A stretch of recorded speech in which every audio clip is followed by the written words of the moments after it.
mentality. When you have a cancel culture, which is driven by, if you don't agree with what I say, you're going to get shamed, vilified, cancelled, fired, maybe even imprisoned. That is actually what fascist regimes do to people, to their populace. Yeah, but the fascists are more straightforward about it, because they basically come out and say something like, shut up or we'll beat you. Right. Whereas the compassionate types, who are narcissistic compassionate types, they come out and say, well, we're really trying to save the world, and we're acting in everyone's best interest, and we think it would be better if you should just, regulate what you say, because if you don't, you're not a good person. And so it's much more. I'd take the fascist bully over the compassionate narcissist anytime. They're way more straightforward. I mean, we live again in an era where the hashtag be kind almost invariably is used by people who are the least kind people I think I've ever encountered.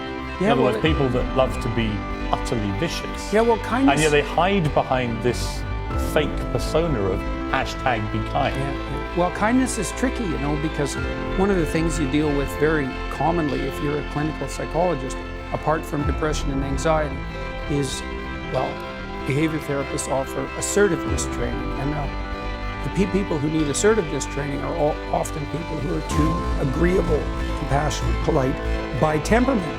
Now, the problem with that is that they let people walk all over them because they don't stand up enough for themselves. And the consequence of that is they get resentful, and then they get bitter, and then they get conniving, and then they'll mob.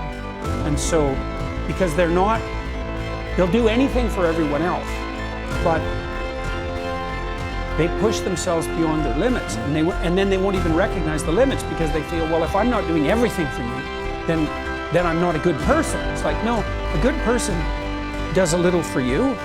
Like if I'm acting properly with you, say in this conversation, there's something in it for you, and there's something in it for me, right? And we want that to be reciprocal. And so the cost of me bending too far in your direction is that I'll become bitter and resentful and conniving.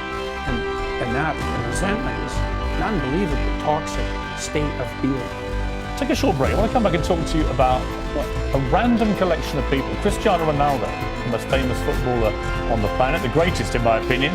Also a head teacher, Catherine Bertelsing, where you went to her school and all hell broke loose. And also Olivia Wilde, who's made a movie in which she said it's about you, because you're the guy that drives some of the worst human beings on planet Earth.